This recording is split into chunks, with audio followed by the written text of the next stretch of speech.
Entonces le corremos el traslado al doctor Fopiani por la Fiscalía para que conteste los agravios. Muchísimas gracias, señor juez. Esta Fiscalía va a dividir la contestación de los agravios. En primer lugar va a referirse a la cuestión referida a la prisión preventiva del imputado Rubinich. Y en ese sentido, tengo que decir en primer término que la defensa parte de un silogismo que entiendo que no es real, es falso, porque la defensa pretende cuestionar la decisión del juez de grado como infundada, afirmando que el juez de grado no virtió sus fundamentos y se limitó a remitirse a lo expresado por la Fiscalía. Y en realidad, decir esto no equivale a decir que la decisión del juez fue infundada, pues lo que sucedió en el caso es que el juez dio sus fundamentos y como,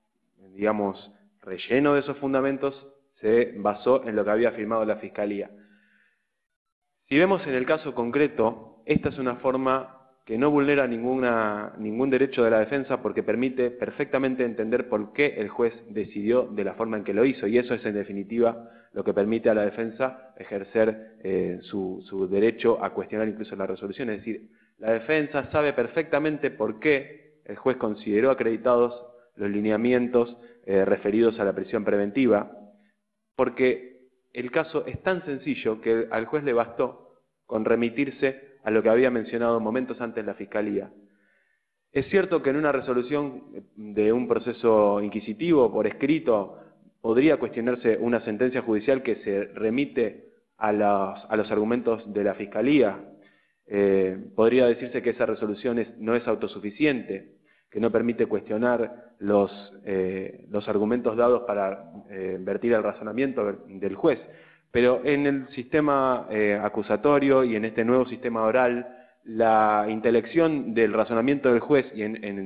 se hace a partir de lo que sucede en la audiencia. Y es en este caso que patentemente no existe ningún agravio para la defensa porque claramente, si uno observa no solamente el registro de audio y de video de esa audiencia, sino además las constancias del caso dan muestra de que se trata de un caso extremadamente sencillo y es coherente que el juez haya resuelto de la manera en que lo hizo una cuestión como esta. Y ahora sí voy a pasar a demostrar por qué los argumentos a los que hace referencia el juez podían sobradamente fundar una medida de coerción personal como la prisión preventiva. Cuando el juez dijo que la Fiscalía había dado argumentos suficientes para tener por acreditada la apariencia de responsabilidad, los elementos de convicción que dan curso al requisito del 219, inciso primero, se refirió a lo que había dicho la Fiscalía. ¿Y qué dijo la Fiscalía en ese caso? Que se trataba de un caso de flagrancia, de una flagrancia tan patente que parece un caso de manual. Lo que sucedió en este caso, señor juez, es que fueron hallados en el interior de una escuela a la que el Comando Radioeléctrico acudió a raíz de un llamado anónimo al 911 que daba cuenta de movimientos extraños en esta escuela en horas de la madrugada. Efectivamente, cuando los efectivos policiales ingresan al lugar, pueden ver que la puerta de entrada se encontraba violentada y dentro de la escuela había dos sujetos que cuando les dieron la voz de alto se dieron a la fuga, no pudiendo lograr su objetivo porque tropezaron con los pupitres que había en el aula en la que se encontraban. Cuando son aprehendidos estos dos sujetos, se secuestra en poder de uno de ellos un candado marca Macao violentado y en poder del otro imputado se le secuestra una barreta. Lo que quería decir entonces es que esta Fiscalía reseñó en la audiencia frente a los imputados y frente a la defensa cuáles eran los elementos que daban cuenta de la evidente responsabilidad penal de ambos imputados. Y esto fue lo que tomó en cuenta el juez al referirse a lo que se había alegado momentos antes para resolver en la manera en que lo hizo. Y es cierto que no basta con este elemento, sino que deben confluir además otros lineamientos para el dictado de una medida cautelar como la prisión preventiva. Apariencia de responsabilidad vemos que sobrada estaba acreditada sobradamente. Pero también se dio la pauta del artículo 220, inciso segundo, que permite presumir la la peligrosidad procesal.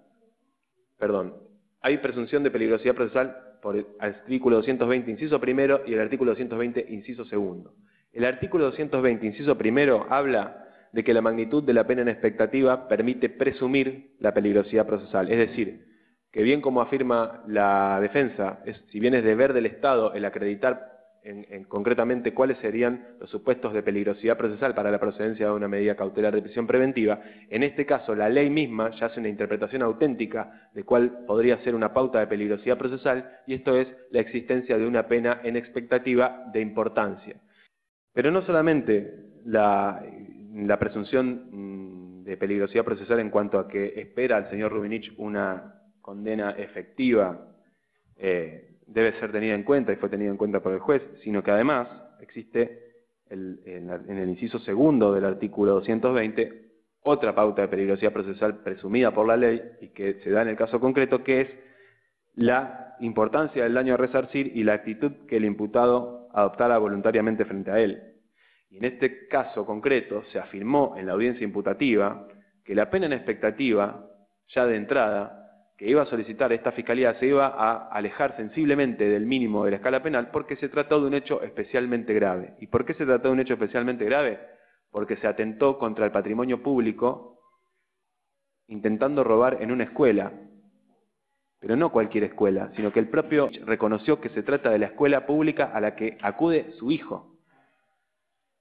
Es por esto que confluyendo la pena en expectativa de prisión efectiva para el caso, cuenta con antecedentes condenatorios, más la importancia del daño a resarcir, se consideró que era procedente la solicitud de una medida de coerción personal de prisión preventiva y así hizo lugar el juez. En definitiva, y en cuanto al agravio referido a de la defensa a la situación de prisión preventiva del señor Rubin, es que solicito se confirme la resolución del juez de grado y se rechace el planteo de la defensa.